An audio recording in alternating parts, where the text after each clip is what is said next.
Hello and welcome to AC Sisterhood Speaks.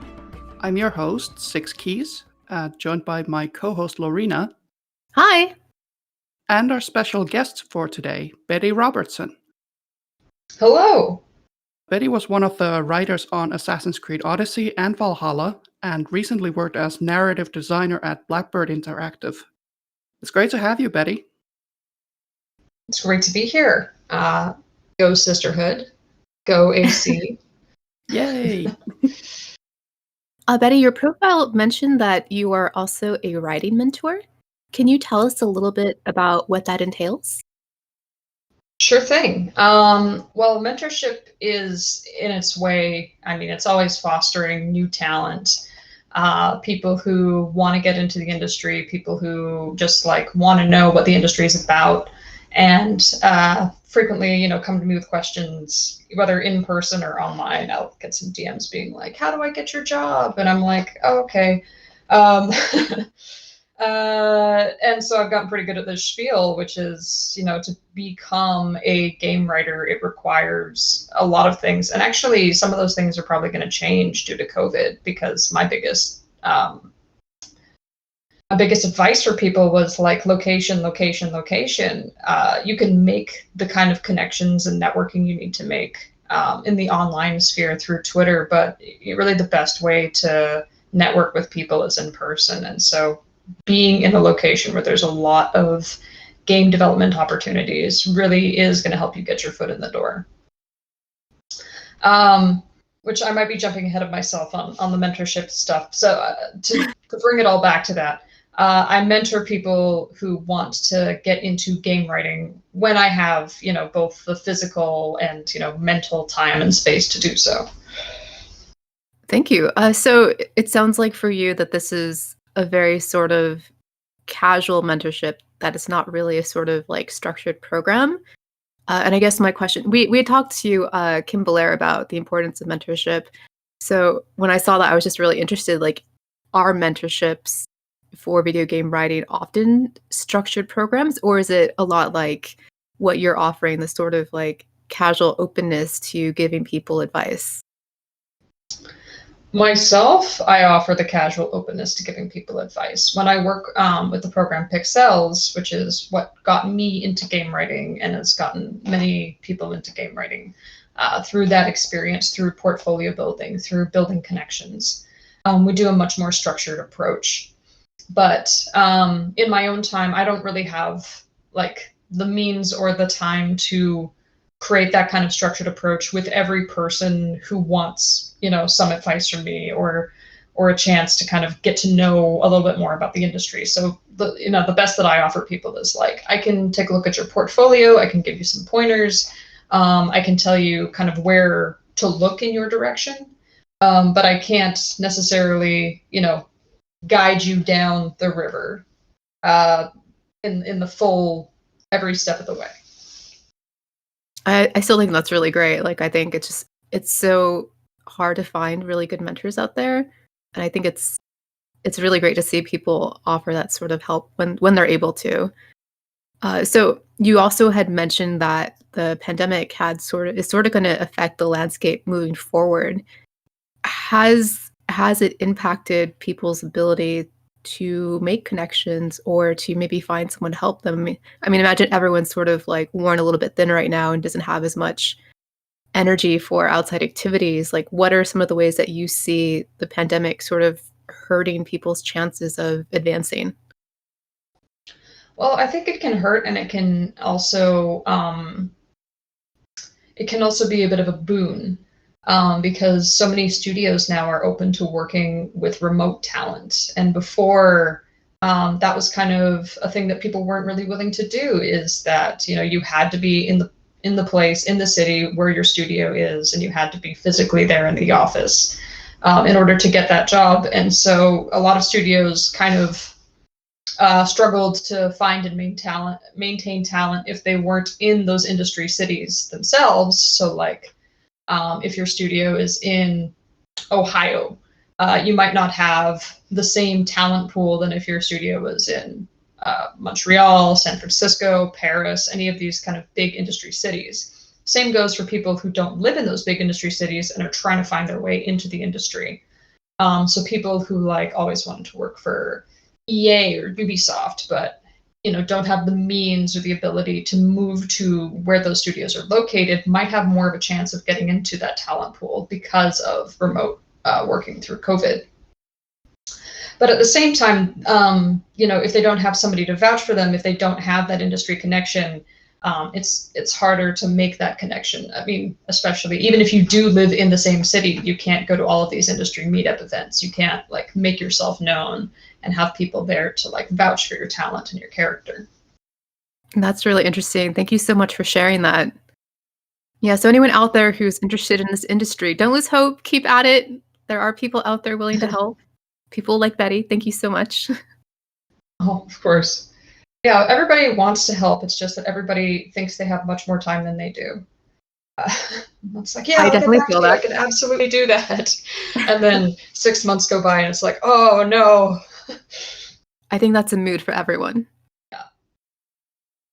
So fair warning to our listeners, our next questions are really going to get into spoilers for Assassin's Creed Odyssey and Valhalla. So if you have not finished these games yet, please consider this a warning. You may want to pause right now and come back after you have finished the games. All right, so if you're ready, let's move on. Betty, you mentioned to us that you joined the Odyssey team fairly late and contributed side content mainly to the region of Laconia. One of our community members, DJ Bandit, had a question about this process. He wanted to know, when you're writing side content for a region like Laconia, what kind of design brief are you given? For example, are you asked to write stories that cover a certain amount of distance in the region or interact with a certain number of NPCs? What constraints do you work within? For example, are you given a limit in terms of duration or complexity of side stories? That's a great question, and I love the details that he's paid attention to in this question. But it's not. I'm sure that there are some studios that do it that way, but it's not exactly following those constraints. So when I started on Laconia, I was given, I was an intern who was given kind of one starter quest to test out my abilities. And not a starter quest for the player, but a starter quest for me.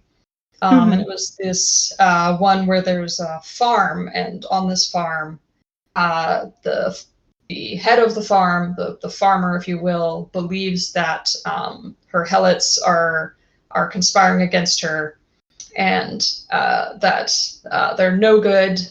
And they're the reason that her farm is failing. And then the player investigates and finds out that actually the farm is failing because there's pollution in the area. And they have to clear up the pollution. And then they can choose to tell the farmer that the farmer's right and that her slaves are terrible, or that the farmer sucks and she should be nicer to her slaves, or that the gods are mad at her for, not praying to the right god, kind of thing.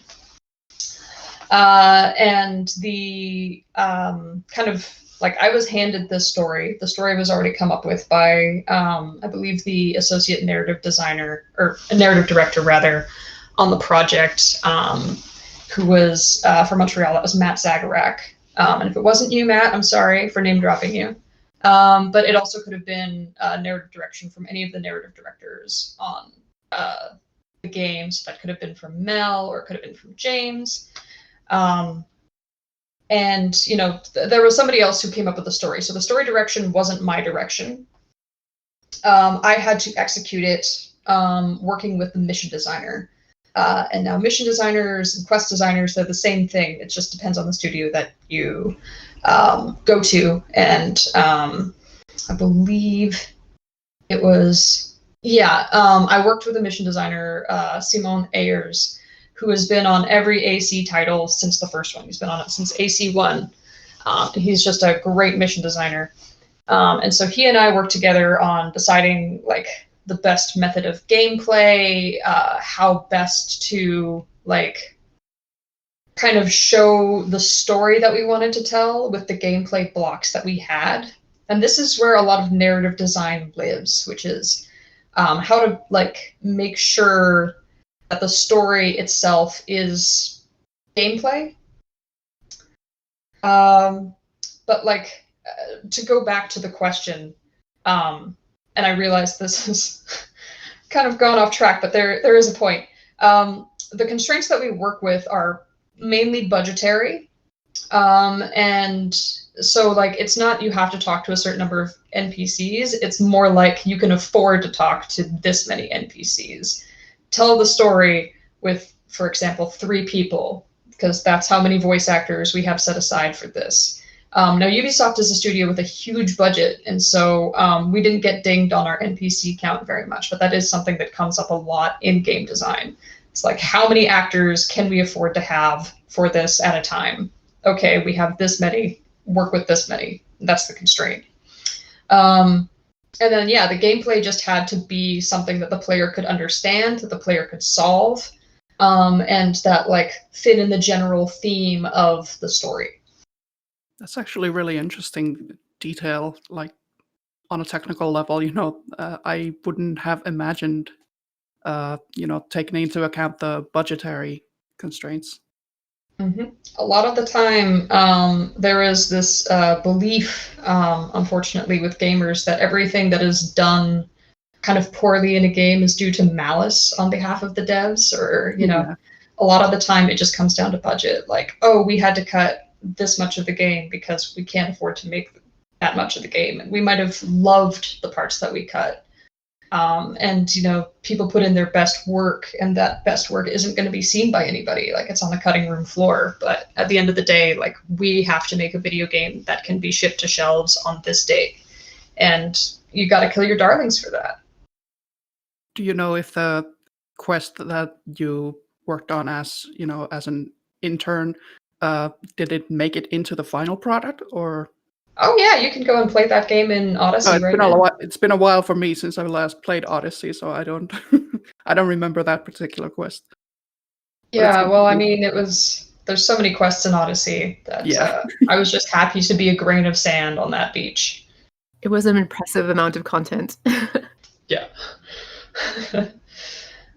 A related question, as you are writing and designing individual quests, how do you know that what you are writing will work as a game? Do you write in a traditional way as an author would? Do you storyboard? Do you play draft versions of the story within early versions of the game? It's the last one, which is we have gameplay quest reviews, where we will sit in a room with the writer and the designer, and usually a few directors or associate directors, and maybe even some of the technical designers or technical directors, especially if we have a particularly complex part of the game. For example, I'm going to jump ahead to Valhalla. In Valhalla, when we worked on Gloucestershire, we had the trick-or-treating gameplay, which is very unique for the entire game. We had to build doors that you could knock on. We had to give Eivor a knocking animation. We had to request a lot in order to make that something that could be done in the game. And so every review that we had for that had technical people in the room. And like, we'd pause and be like, okay, here's the part where we do the trick-or-treating.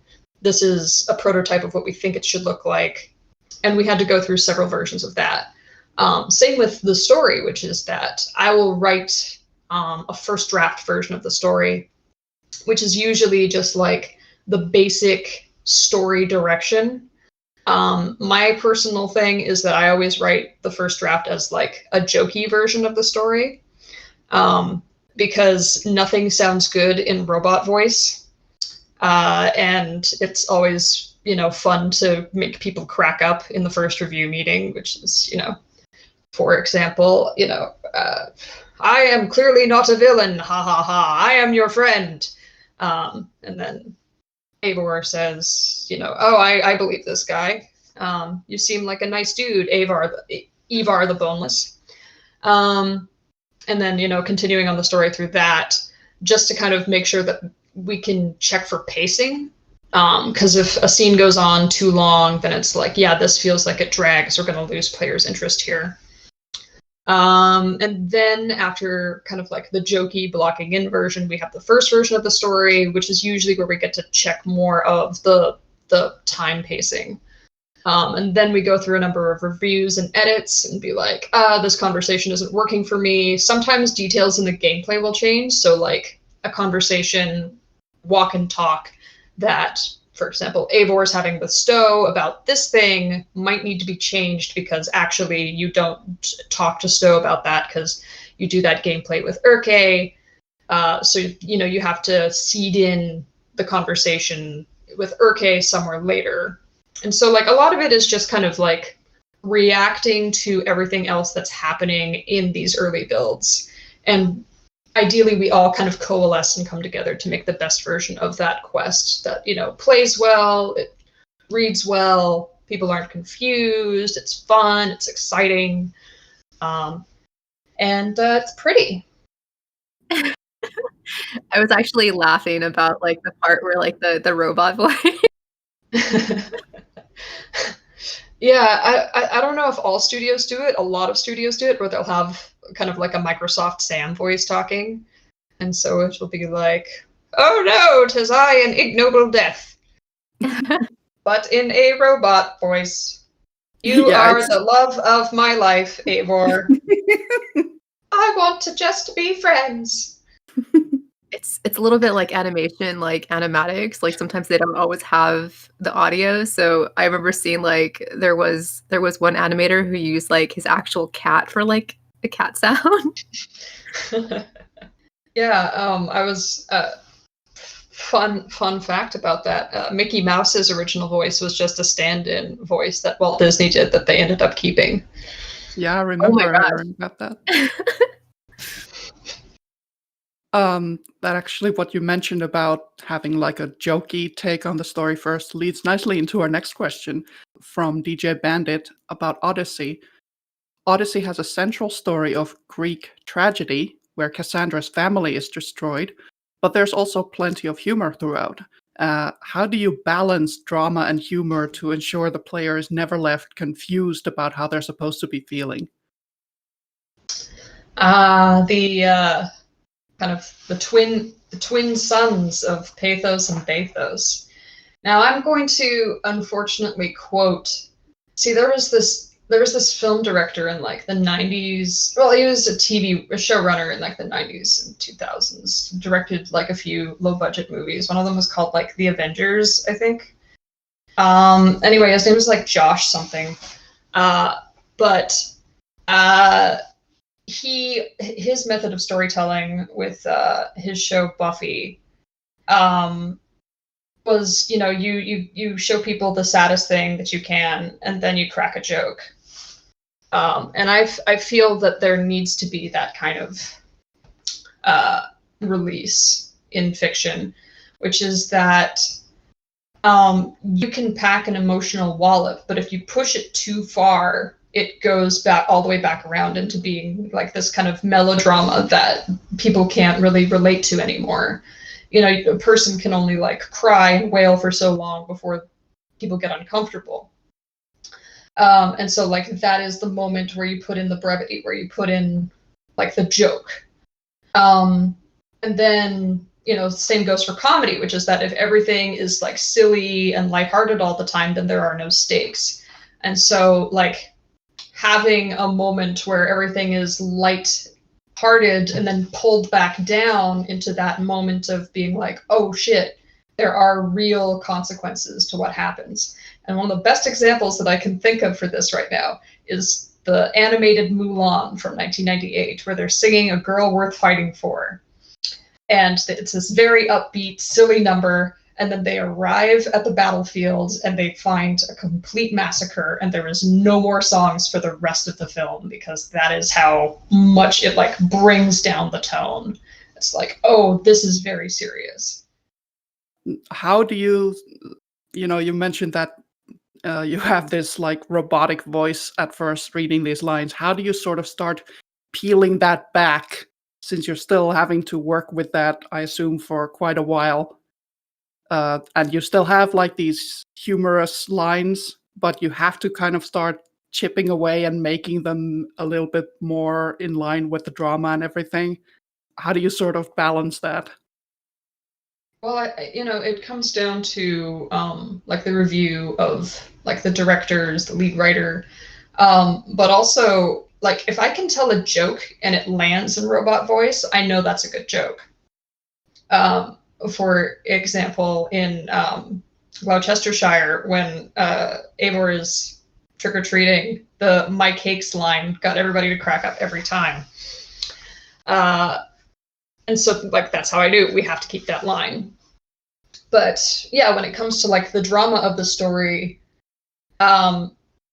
it can be difficult because when it's in robot voice, people are a lot less willing to like sit around and listen to the dialogue, and so you can have people being like, "The scene is boring," when it would be, a good scene or like a well-written moment if it was acted. But since it's robot voices, everyone's getting antsy and they don't care. But that's just kind of like a constraint of the medium, and you also like need to work on finding the best way to tell the most emotion with the least, I guess, dialogue, and really like trust your sim designers and trust your actors to be able to like hammer out that drama with what that they're given. Sounds so stressful, like you don't know if a certain line is not landing because of the robot voice or because you still need to workshop it. Well, we also like sometimes we do table reads, and that's helpful because it when writing is in your head, it sounds one way, but when you say it out loud, it's a different way. One senior writer, Susan Patrick, who kind of mentored me when I was a young writer, she would always like be sitting there reading her script out loud to herself. And so I got to pick up that habit from her. Great writer, by the way. I think she's freelance, but she's contributed to Gotham Knight most recently. In regards to Valhalla, that game's approach to storytelling is slightly unusual. Instead of a more linear story with a small cast, we get a different arc in every region, each with their own cast of characters. Was this an approach that you had worked with before in other games? And how would you describe working with the structure? I hadn't worked with the structure at all, and I love it. I remember Darby came in, and he was like, "It's going to be like a different movie for every territory. So we're telling each of these are their own kind of contained movies. And so we need to decide what the genre of each of these films is. And, the players are kind of going to go through it. And in my mind, I'm like, yeah, Valhalla's kind of like a blockbuster where you get to pick which kind of movie you're going to watch tonight. It's like, oh, I want to watch a cop drama, so I'm going to play London. It's like, oh, I want to watch kind of a romantic comedy, but sad at the ending. So I'm going to do stuff at the settlement. And yeah, I just think it's a really good way of giving players that much content, because part of what we want to do is like, the cost of gaming is a lot, and people like they put in a lot of time, a lot of money, a lot of effort into like buying these games, and they care so much about these games. And so it's like, yeah, we want to make sure that you have the most game for your game money. And with Odyssey, there was a lot of criticism about how like there's just so much of it, and lots of it doesn't feel like it matters, and it just feels like endless side content that's like,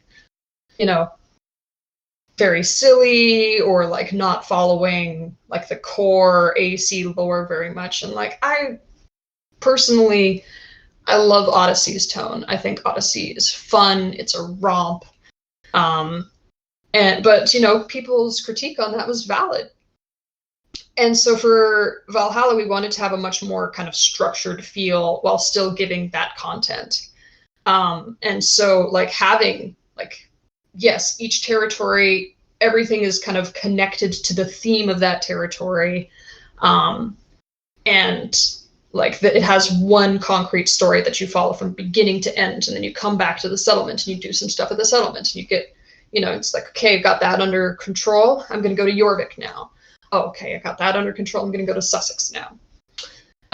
And so, based on people's reactions, I think that people really responded well to that. And that also, it just like gave you a chance to really connect with the characters in like different territories. And I love seeing how many people are like, oh yeah, Oswald's my boy. I fucking love Oswald. I'm sorry, I swear again. Is it okay for me to swear on this? It's fine. Yeah. Yeah. Or, Oswald is my boy. Yeah. So many good boys in this game. And that just like nothing warms my heart more than to see people like really connecting with the content and really engaging with the characters. I will add that I personally loved the structure in Valhalla. Like, I like that some of them felt very like Shakespearean, some of them felt a little more lighthearted. Some of them really dove into like the Assassin's Creed like side of it. So yeah, I really liked it as well as a player. Yeah, I think that like it also gave us a chance to have some control with the pacing of the game, and it brings back to that question about like comedy versus tragedy and how do you pace that out and how do you like keep both of those effective, which is that if you were to play every sad territory in a row, it would be exhausting. You'd get like the violence of Shropshire followed by losing Sigurd in Oxfordshire, and I'm pretty sure that those two are connected. But like if you don't have some of the lighter territories there in between, then the game just becomes very bleak. And so like I love that I got to work on Gloucestershire for that, because I think that's one of the lighter stories despite having a very dark tone. When we were kind of giving our movie genres, I realized I'm like, oh, Gloucestershire is a Coen Brothers movie about Halloween. It had a pretty great balance. Of course, one of the challenges I think with that is that the game does allow players to choose their own arcs, and they don't know ahead of time which one is going to be like a sad arc or a happy arc, or if you can even call any of them happy, but lighthearted. But the unlock order at least kind of keeps some of it, in a way. And it's so cool to see everybody's different story maps too, to be like, oh, that person like did London immediately after they did Grantebridgeshire. Or like that person did London as like their second to last territory. It's wild. Is that something that you find affects your writing process in any way, that you see like, oh, players are choosing to do these in a random order, maybe we should ensure in our next game that they do it the way we want? Like, is there sort of that temptation to go for a more linear style, or do you still think that this is a good structure to work with? I think that it's a good structure to work with because I think it's the sweet spot between linear and non-linear gaming, which is that you can't choose the order with which the player consumes the game, but each story that they consume is linear. And so, they can assemble the blocks of their story in whatever order they want, but each of those stories is a complete linear narrative. And so, like, that they're, for that 2 hours of game that they're playing, they are doing something that is going to kind of end up at least one of two ways or three ways, or how much branching you decided to do, if at all. Yeah, I think for a lot of AC fans, because originally the stories were very linear, having, being able to choose the order of your missions or having those branching dialogues is a pretty big departure. I'm a really big RPG fan, so for me, I really welcome the change. And I feel like Valhalla, they really managed to strike their balance between having an overall story while also having choice and having the freedom to kind of like explore at your own pace. So for me, I personally liked it. I think for a lot of older fans, for them, they're really used to just having a sequenced order or like a story being told like a little bit more on a rail. So for me, I think you guys did like a really great job. I really enjoyed Valhalla. Thank you. And I'm totally hearing what the older fans are saying, which is that the AC series is about history, and history is something that happened, and therefore has a certain order to how events did actually happen. And so having a linear story, which kind of talks about fatalism in a way, which is, you would desync in the older games if you did something that was historically inaccurate. And, there was a very strong sense of some things can't be changed no matter how much we want them to be changed. And I think that really resonates with people. You want to be able to save Ezio's family, but you can't, because that's not what happened. This is not now. This was hundreds of years ago. But, when you're playing a game, when AC decided to pivot to RPG, there needs to be some customization. Everybody wants to be able to look cute when they're fighting crime, when they're killing Templars. You got to be cute. Very true. Very true. And, having choice is an important part of the RPG aspect. And so, being able to balance that and juggle that. And with Valhalla, I think that we found that so much of Eivor's story was kind of lost to time. That, and I might be speculating out of my wheelhouse, but my feeling is that because the information is incomplete, that kind of gives more room for a folklore type of AC game, where not everything is exactly as it happened, but it is in a way built on the importance of the story and the importance of the feelings in the story. And yes, there are things that did happen that were real, but Eivor's story is what you make of it. I also really like the structure that Valhalla. I think that you guys found that balance really nicely, and I enjoy that it's you do what you say, that you don't allow the player to change major historical events necessarily, but more like these little things, like what did Eivor say in this situation? Was it like in a more aggressive tone or a friendly tone? Those kinds of things, that I think those are the kind of holes that you can sort of, as a player, you can fill, and they don't change the overall tone or the events of the story. Yeah. Was Eivor a huge dick, or was Eivor a cool dude? Exactly. Up to you. Historians will debate. But Eivor does feel coherent as a character at all times. I feel like most of the times the things that she says are like both kind of similar, that they lead to the same situations, but it's just about the tone in which she says them. Yeah, without kind of letting you behind the curtain too much, we did have a set character for Eivor. Cassandra and Alexios, they were a lot more fluid in their characterization. Though, for me, when I was writing Cassandra, I was like, she's Xena. She's a big, sweaty jock who's here to save the day. And she's gonna do a backflip, and she's gonna kiss a girl, and she's gonna punch a mercenary in the face. And that's kind of who my Cassandra was. But, she could be a very different character to a lot of people, and the malleability of that is great. But Eivor, we did have a set character for her. So she is not a selfless person. She always has to have a reason for what she does. She doesn't help people out of charity unless, she helps her friends. And so, as a quest impetus, if it's a friend of Eivor's, she is very loyal and will absolutely do something for a friend or a loved one.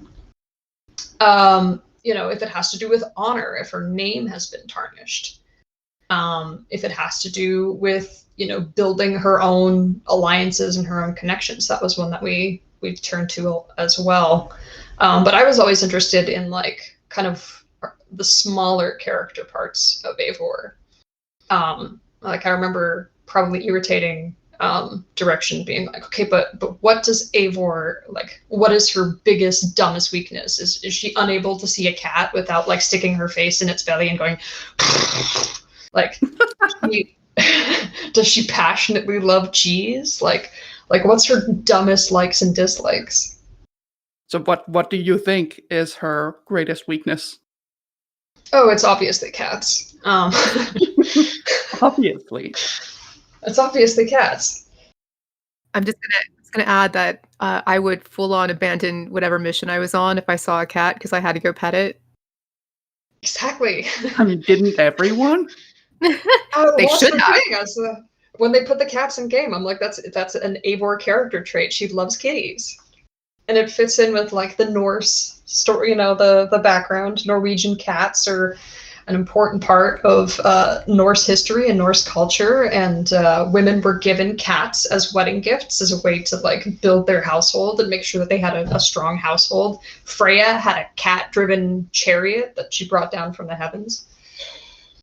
I love that we can have our raider cat in the boat at all times. Yes. Like, I just often turn to look at her just like, yep, there's my cat, good. I don't even want to know how many hours I've spent petting cats at this point. Should get a tracker for that. Somebody get on that. Somebody get a cat petting tracker mod for the PC version. An achievement for petting so many cats. Yes. Yeah. That should be like a weekly challenge, you know, pet 10 cats. Absolutely. We'd all be, you know, we'd all win it without even trying. So I do want to get to some of the other community questions that we received. And so one of our community members, Surveillance Flowers, commented, first of all, many thanks for great writing and memorable characters. A lot of fans commented on the similarities between the London Arc and several story missions from the first Assassin's Creed, such as the dangerously helpful Templar Doctor. Was this a conscious design decision? Yes. Ooh. Short, simple answer, yes. I'm sure that I can talk about this and that it's been sussed out and, you know, 10 things you didn't know about Assassin's Creed Valhalla, 500 things you didn't know about Assassin's Creed Valhalla videos on all over YouTube. The 3 cities that you visit are based on the 3 cities that you visit in AC1. And so London is based on Acre, however it's pronounced in AC1. So each of the targets is meant to line up deliberately with the targets from that city, which includes the deliciously devilishly helpful Doctor. So, and this is more my own personal curiosity, but in regards to the leech, the player has the opportunity to burn or keep their medical book at the end of the mission. Are there consequences for either choice? I really like there to be consequences for choices that I put into my narrative designs. And we did bat this one back and forth. There was a lot of ideas that we had. The realization, it turns out, was what got us. So I'm not even sure if this happened in game, but there is no actual narrative or gameplay consequences for keeping the leech book or burning it. But if you do keep it, it should be in Eivor's room in the settlement. I did keep it, and I can confirm it is in Eivor's room. Yes! But really, like, that was a morality play. And I was curious to see how people would feel about it, because it's like, yes, this is a very important medical textbook that was built out of a lot of trial and error and can end a lot of suffering, but it was built out of suffering. And so, like, it was kind of a moral question I wanted to pose to people based on the history of Western and modern medicine, which is that a lot of the things that we know about the human body were brought about by really unethical experimentation and suffering. And so, like, just touching on that and I guess sparking debate among people and having people just think about it, and sit there and stew and be like, was what Sister Frida Smith did valuable? Was, you know, was her research something that can be justified? I also kept the book. It would be interesting, I think, on the next replay to make a different choice to kind of see what the alternative is, because I can see Eivor going both ways. Like, she Yeah. could be sort of, don't let these people's sacrifice go to waste, because she's very practical, but also she could see it as like tarnishing these people's honor, and wanting to burn the book out of that desire for revenge on their behalf. I'm going to get into really heavy spoilers now. So I also thought of the two choices are Eivor versus Odin. And Odin would want you to keep the book because, Odin's whole thing is the pursuit of knowledge, at any cost. He's the man, he cut out his own eye to attain knowledge, hung himself from the tree of knowledge. Whereas Eivor is much more of a person whose life has been colored by the cost of loyalty and the cost of honor and, people getting burned for the machinations of others. And so that was kind of where I was leaning on with that question and that choice. Oh, that's really fascinating. I don't remember, but was it that in this mission, Odin was the one who, like, urged her to keep the book? I think so. I think I wrote it that way. Yeah, It's been a because while. there were a few missions in the game where I did actually agree with Odin. Usually it was kind of like he was the devil whispering in your ear, and you kind of wanted to go the other way. But I think in this case, I was like, yeah, makes sense.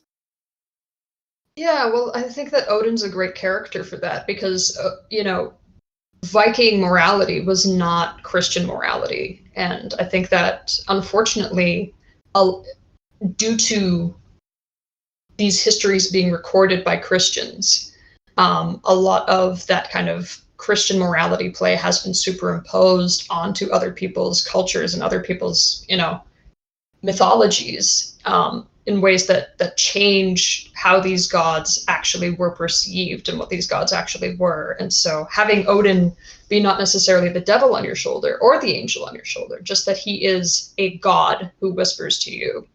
And I think that's a very interesting kind of dichotomy because it's not good or evil. It's his own morality versus yours.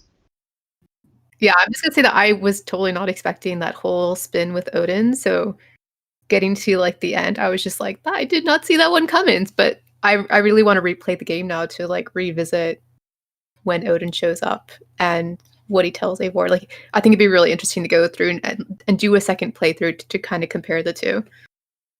Yeah, and I always think that both choices are valid, kind of regardless of what choice the player chooses. And I think that we had such a great team of people like working on these choices, and like we went back and forth with each other and discussed like what that choice means and like what the consequences of it are and like where it falls within Eivor's kind of life experience. And it's just, I think that even if there aren't a lot of big gameplay repercussions or narrative repercussions for the choices, that it's very interesting to see how strongly people react to some of them.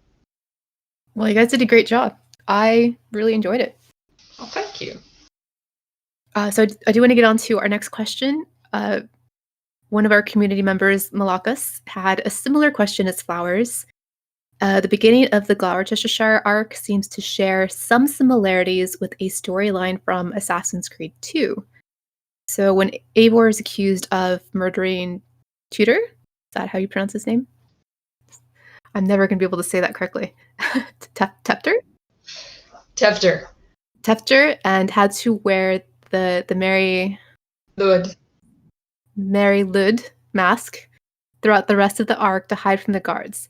In AC2, the protagonist was trying to save the Doge of Venice, then got accused of assassinating him, and had to wear a Carnivale mask until he could clear his name. Was this an intentional callback, or just a coincidence? This one was not intentional, it was coincidental. We went through a lot of drafts with Gloucestershire and kind of ended up with this, and I think that it's absolutely awesome and hilarious that we accidentally did a shout out to something from AC2, but like I'm proud to have accidentally reinvented the wheel of AC2 because everybody loves AC2. Yeah, speaking of the Gloucestershire arc, the Samhain quest was one of our favorites. You mentioned it earlier, but what inspired the team to make this the setting, and were there any outside influences or inspirations for this particular story arc? I love Halloween. That was just it. Yeah, that honestly, yeah. But really, like that's the shortest answer for it, and I'm just going to go into more depth of that's it. We love Halloween. Gloucestershire was kind of kept like because it was so tonally and visually different from the rest of the game, that it is like this beautiful little palette cleanser. And that was a strong design decision we made very early on. It was a great collaboration of the whole team. Me, the quest designer, Evangelia Fahantitu, Jesselyn Dulac, who was our level designer, Joe, whose last name I can't remember, was our artist. It was directed by Laurence Letellier, who also was the director on London. And we were just all in alignment, actually, all the way up to direction, like gameplay direction, narrative direction, creative direction. We were all like, okay, this is the Halloween territory. Yes, we know Halloween is originally from Ireland. We're sorry. There was cross-pollination of ideas in between, the Anglos, the Saxons, the Jutes, the Celts. Oh man, the Picts. There we go. All of these all of these kingdoms, rather, were communicating with each other, sharing ideas, sharing cultural stuff, and so we kind of cheated with that. We're aware. And Wales was supposed to be more of like this kind of magical, foresty area. There were some of the territories that were much more like built upon cities, and we were always being informed by the environment. And so like the spooky swamp territories of Lincoln and Grantebridgeshire were different than like the spooky forest territories of like Gloucestershire and Shropshire. Though Shropshire is more like mountains and cragginess. But yeah, like there were some strong images that we really wanted to invoke and like kind of pay homage to like different types of Celtic paganism and Anglo-Saxon paganism that were practiced throughout the British Isles and are still kind of practiced, like the act of the Mary Lwyd that still happens in Wales. That's actually a New Year's Christmas tradition, but that is something that is still practiced, and it's very close to trick-or-treating. So we've got trick-or-treating. Okay, let's do trick-or-treating. We've got this Halloween concept that we really want to nail down. Let's also include the Wicker Man as a character, because burning effigies is something that happens a lot in cultures all around Europe. They do burnt effigies in Finland. They do burnt effigies in Italy. It's just like such a beautiful and interesting part of human culture that we really wanted to like pay homage to, and then of course pay homage to the Christopher Lee movie. And all of these ideas kind of coalesce. So it's like, we know that this territory has to end with the burning of the Wicker Man. And we know that we want to do a trick-or-treating gameplay. And so we're just going to go all out with the Halloween territory. I love that at the end of that quest, similar with the doctor's medical book, you can actually get like a pumpkin lantern in your room. Yes, that was I like these little mementos that you can sort of collect from some missions. I love that. One thing that like I found about Eivor, the more that I wrote her, was that she's actually very enthusiastic about things. Like she's not a jaded and cynical person. And so if she likes something, she's like, yeah, this is awesome. And that's how she felt about Halloween. She's like, oh shit, is that a jack-o'-lantern? I want one. That's actually cool because in my game, I like to keep certain mementos that you get from random like side quests. like if you get one object that's unique in the game, that there is only one of that. Like, you collect trinkets that you can sell, but you also sometimes get these like one of a kind trinkets from certain NPCs, and I like to save those up because I feel like I just wish there was like a box in our room that we could keep those things. Yeah, she's a crow, right? Right. She Yeah, likes shiny things. she likes shiny things. It just reminds me of my Fallout 4 playthrough where I never ever sold my wedding ring or the recording from the husband because I just thought that was, I don't know, I'm a sentimental person when I role play. I don't think that she would ever do that. You also wrote the romantic quest with Bill. Is that right? Yes, I wrote 2 romances in Valhalla, and they were Bill's romance and Tevder's romance in Gloucestershire. In 2 games now, players have had the opportunity to pursue numerous romances as either man or woman, and we were wondering if there were any particular challenges to writing a romance this way. Are there different considerations that go into the writing? They can.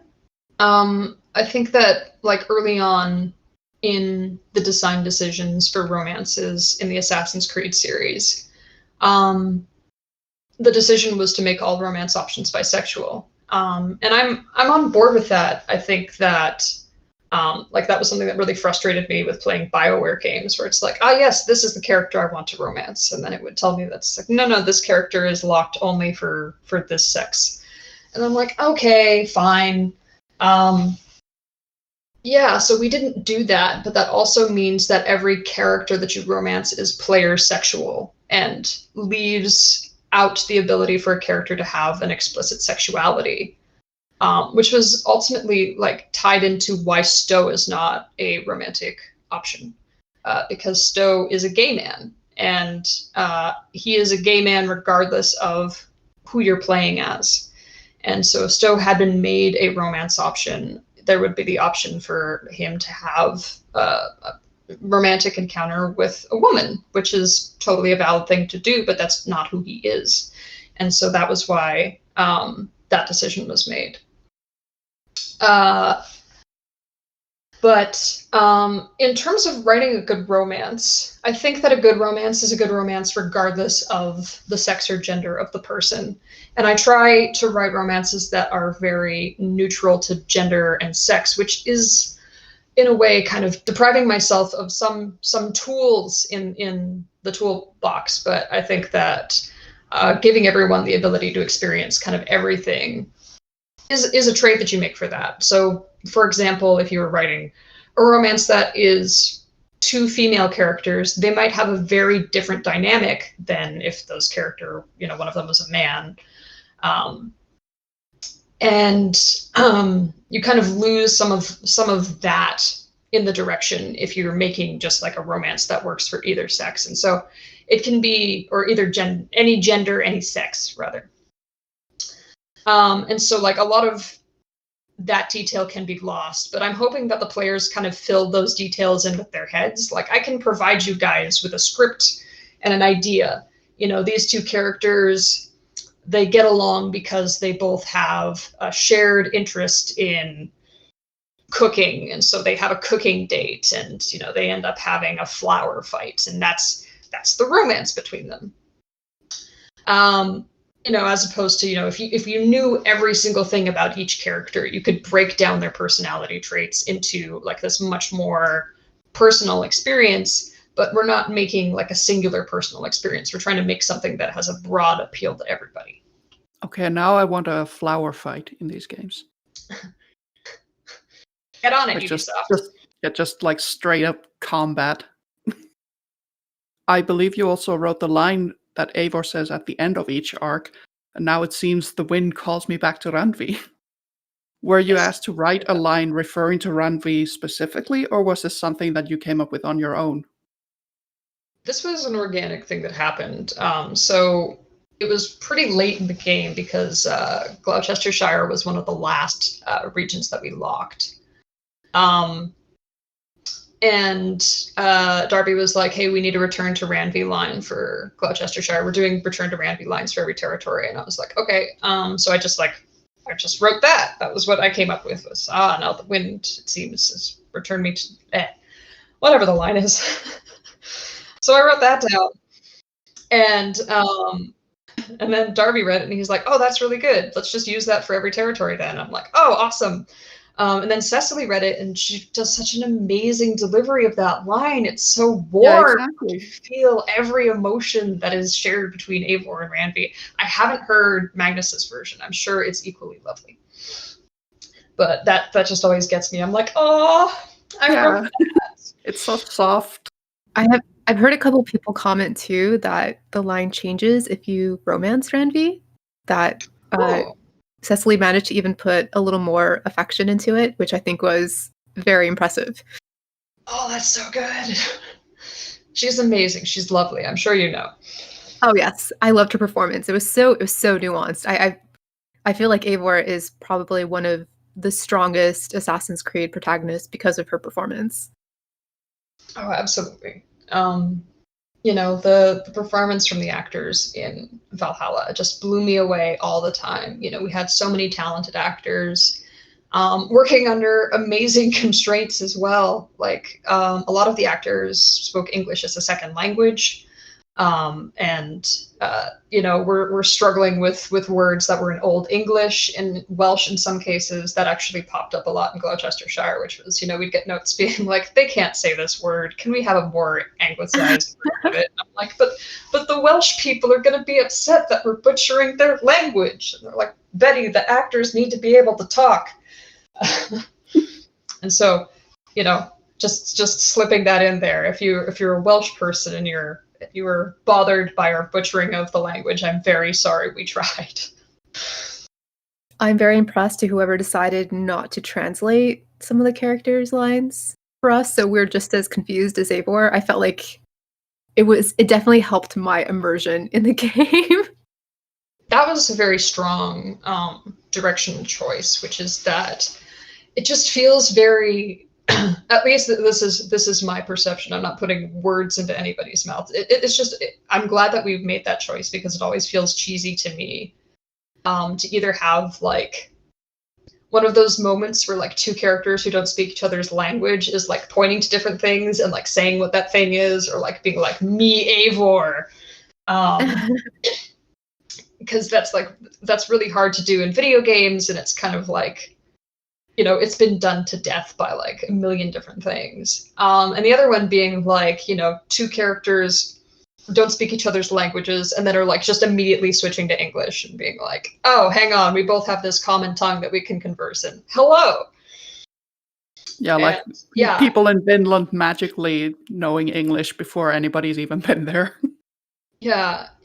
Vinland definitely comes to mind because we really wanted, like, the decision was to be as respectful as possible to the indigenous people of North America and to these cultures that were great and thriving and had many different languages and cultural exchanges outside of white people.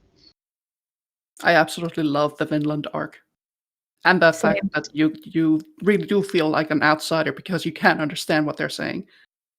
Yeah, but the context clues in it are just great too, because like it definitely feels like, being somewhere where you don't know the language and you're figuring it out as you go along. Yeah, my respect to the team for making that choice. And the fact that she still sort of feels welcome in that community, even despite not having a shared language. Yeah, well, that's where she ended up. I'm so excited to find out more about that. I hope we find out more about that. Me too. So I do want to get to a few more questions. We have some community members, myself included, who are especially fond of Stowe and Erky. So I hope you don't mind that we have a handful of questions about them. I could answer questions about my boys all day. Don't worry about it. So despite some disappointments that Stowe was not an available romantic option, he and Erky have been particular favorites. And I think part of it is that LGBT characters in the AC franchise are still few and far between. Leonardo da Vinci's sexuality was quite understated in AC2. And while Jacob from Assassin's Creed Syndicate was confirmed bisexual, this wasn't really explored in the game. So many of the canonically gay and lesbian characters in Odyssey or Valhalla are also minor NPCs and side missions. And so with so little precedent, was it a challenge to push for Stowe and Erky's relationship to be part of the core story missions? You know, they weren't always romantically involved. That is something that evolved about their relationship kind of as I wrote it, which is they're originally just these, you know, two guys, two bros chilling in a hot tub, who, they were the typical cop partner archetypes, one where it's like, you know, one who's a little bit more willing to work outside the law and the other one who's like this paragon of justice. And then the more I kind of got to work on it, I'm like, oh, they're in love with each other. Like they bring out the best in each other, and like Stowe holds Erke to be like more moral with his choices. And Erke, you know, is just so enamored with how good and kind Stowe is that, you know, he'd do anything for him.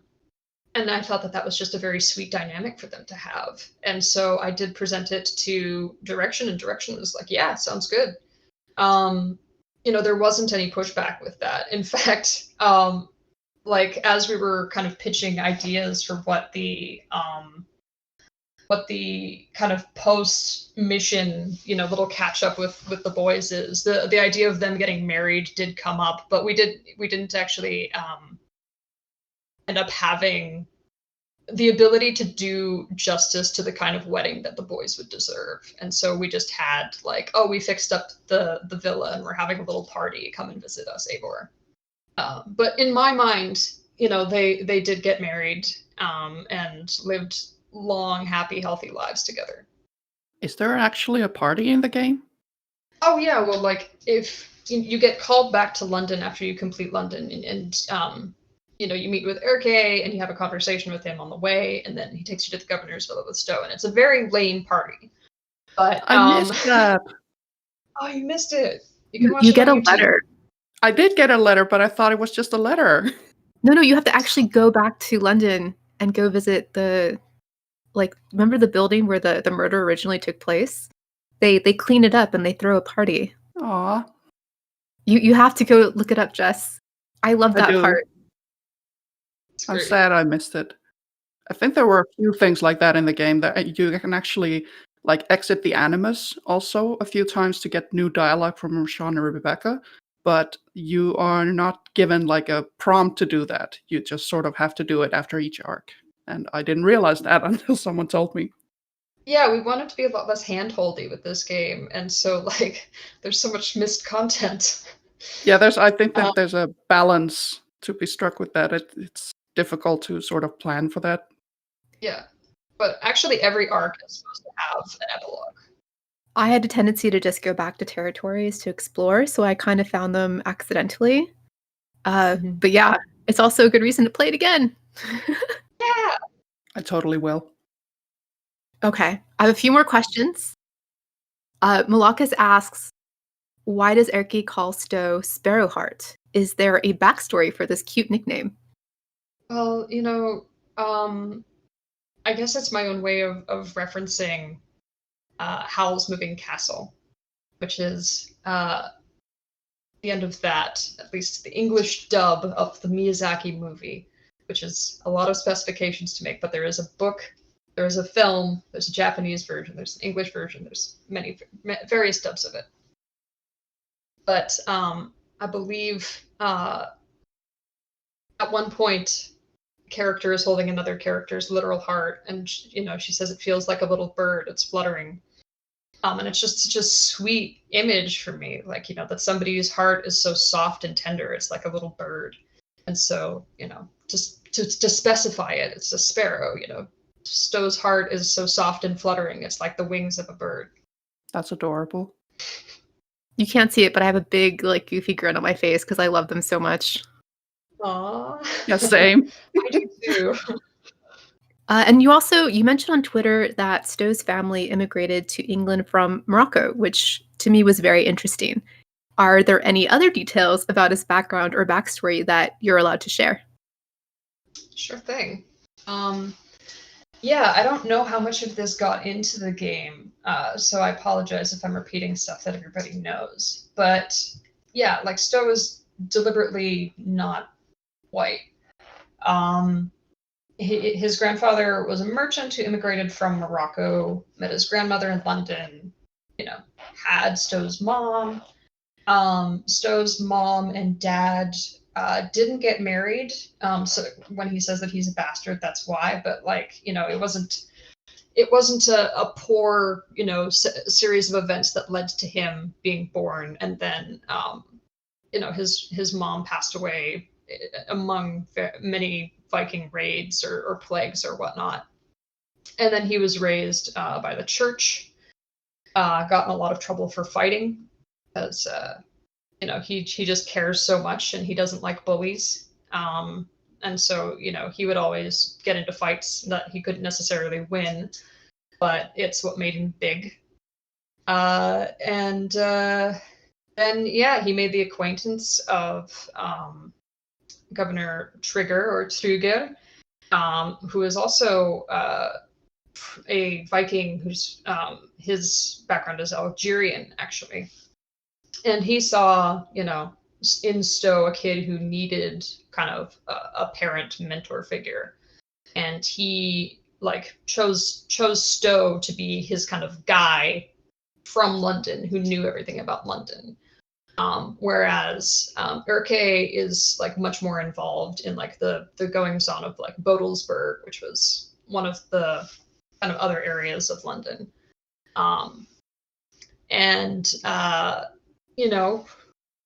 Truger kind of picked his lieutenants based on this. His other lieutenant was Avgos, who was already with him in the Great Heathen Army.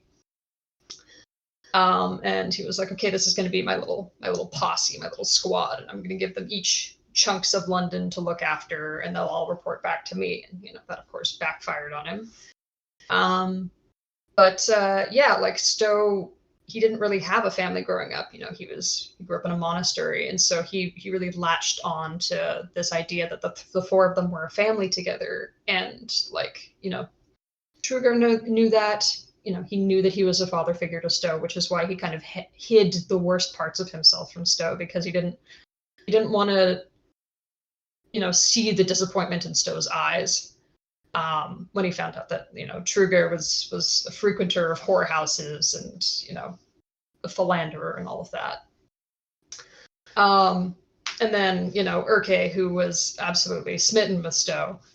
And then Avgos never really felt like he was a full member of this family, and I think a lot of his resentment stemmed from that, as well as just his desire. He didn't want it to be a 4-person operation. He wanted to be the king.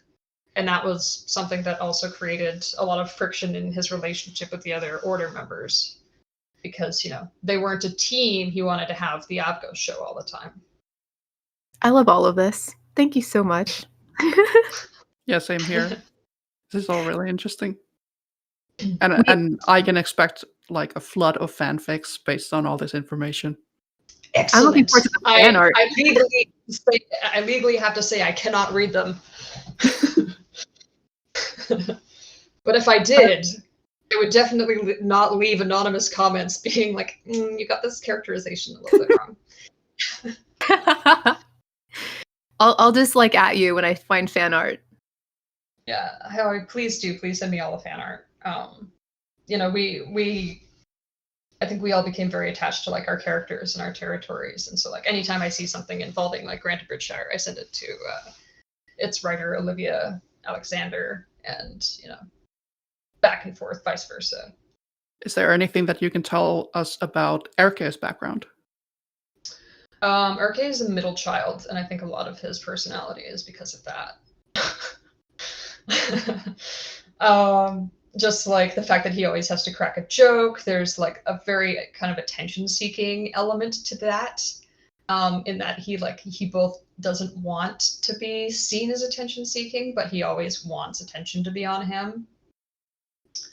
And also just like his ability to compromise in places where Stowe doesn't. Um, one thing that I absolutely wanted to share with everybody is that they both had worse hair before they started dating. Which is that, you know, that cool flat top that Stowe has. He just had like shaggy hair before that. Now that he has a boyfriend to shave his head, he has, you know, a much cleaner do. And same with Urke. Urke just had like a very standard braid, but you know, Stowe started asking around, you know, various Viking people, various Norse people, being like, what's the hottest do that I can give my guy? And so they do each other's hair every morning. That's absolutely adorable. That's amazing. I need somebody to draw this for me. Me too. Fan artists, get on that. Now I have a headcanon of Eivor doing one of those boys' hair. Braid train, guys. Yeah, Stowe would look good with braids. He'd look good with Rose. We had another question from Sir Valens Flowers. Why does Erke use emoticons in his letters?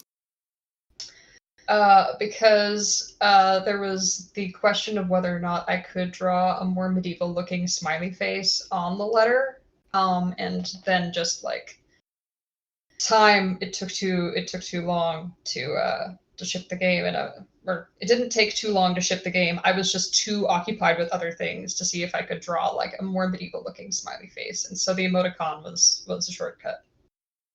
My headcanon is that Erke was actually the person who historically invented the smiley face. Yeah, you know, historians may argue with you, but they can't prove you wrong. And last but not least, do you have a favorite scene or line from the stories you wrote? Okay, so one thing that always made me laugh was in Gloucestershire.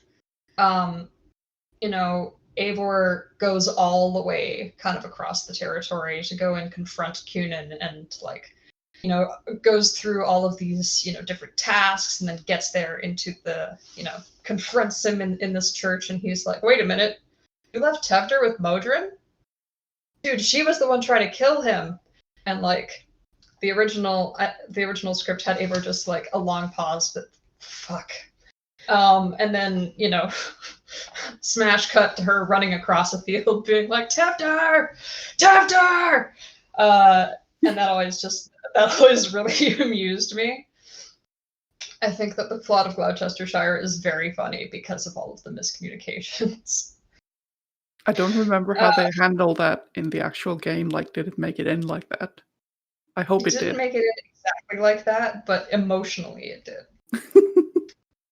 So that's definitely a favorite moment for me. And I'm just thinking about all the stuff that I wrote for the game, because I wrote a whole bunch of like little bits and bobs in various places too. Oh, I got to write this when Eivor visits the bones of her family's settlement. I got to write that, and that was really cool. So because I got to like kind of really work in her childhood memories and like who she was before we see her in that first kind of scene, and like what her relationships were with her parents, like that much stronger. And I think that Magnus and Cecily did such a great job in like presenting oh man, I can never remember the dad's name, and Rosta, Varen and Rosta as characters. We get to see them for one scene, but they're so memorable. And so like getting to have those little mentions too, like how close Eivor has been to Gunnar since she was a little girl, and like the strength of that relationship. Just, you know, building on that was great. And everything with Bridget. I should just say that. Everything with Bridget was my favorite part to write. Bridget was the Gunnar's wife or fiance who nobody could understand. Yeah, that was. I have to ask, was that a reference to Snatch? No, that was a reference. There is a movie with Brad Pitt where he like speaks this in this Welsh accent or something, and nobody can understand him. My family is from North Wales, and that's the accent that was used for that. And so that was like the reference there. It was kind of like an Easter egg um, to my own heritage because, I'll talk to people from Wales and they'll be like, oh, yeah, everybody has a belief that one Welsh accent is more difficult to understand than another, but we all know it's the North. And I was like, yeah, okay, I guess. And so the actress who played Bridget, Amy, she just did a fantastic job of that. And that, like, if you know enough Welsh people and if you speak enough Welsh, you can understand what she's saying isn't actually in Welsh, it's English. But she just has such a thick accent and is like taking a few shortcuts that it's hard to tell. But I can understand everything that Bridget says. But Yeah, I Eivor can can't, understand a which is few words here and there, but not everything. Eivor can't, which is why the subtitle says unintelligible, because it's Yes. unintelligible to Eivor. And I love the fact there's this detail that in Gunnar's hut there's a letter from her that you can't even read the text. Like she even writes unintelligible. Oh, Kim must have done that. I love that. I forget what it says, but it's something like the text is completely unreadable. Oh, Bridget must have my handwriting then. And yeah, I love every element of that she's like this really thoughtful, well-spoken poet of a person who is just like caught by the thickness of her accent. And also like there were some early like hints about what was going on in the story that is in what Bridget says, which we thought was really funny because like Bridget is warning Eivor about things that are about to happen. That's But amazing. we didn't fully commit to that because, that's kind of a game breaker. But I certainly thought it was funny. We want to thank you so much for your time and answering our many, many questions. Of course. Are there any projects you're currently working on that you can talk about? When I was with the studio Blackbird, I was working on building the narrative for Hardspace Shipbreaker, which is I also shipped the Haunted Frontier update on that because, as you know from this conversation, I love Halloween. So if you want more words worded by me, check out the Haunted Frontier update from Hardspace Shipbreaker. Hardspace Shipbreaker is such a great game, such an interesting concept, and it's like trying to sell this working class fantasy in space, and it's just a great project. I'm so happy to have like contributed everything that I did to that. And as for stuff to look forward to from me, for now, I'm doing like a lot more literary pursuits at the moment, and so if you follow me on Twitter, you can get updates on any writing that might be coming up, might be showing up in different spaces if I remember to put it on Twitter. Otherwise, I'm just excited for actually, the Ireland expansion isn't out for Valhalla. And that was the last thing that I worked on the franchise when I was at Ubisoft. And so I'm really excited to see how Ireland comes out because I contributed to Ireland and I'm really excited to see all of the characters and stories that are going to come out of that expansion. I think the players are really going to love it. I'm excited. I look forward to it. Yeah, me too. Yeah, the post-launch team on Valhalla are just great people, very creative, got a lot of like exciting ideas, great ways to like keep the game being fun and exciting long past endgame. Nice. So again, thank you both. It was really interesting to hear your perspective on all these things. And also thank you, Lorena. Of course, happy to be here. Thank you so much for having me. This was so much fun to be here and, to answer questions to the community and talk to you guys. This was just a delight. Join us again next time on Sisterhood Speaks and have a good week. Bye, everyone.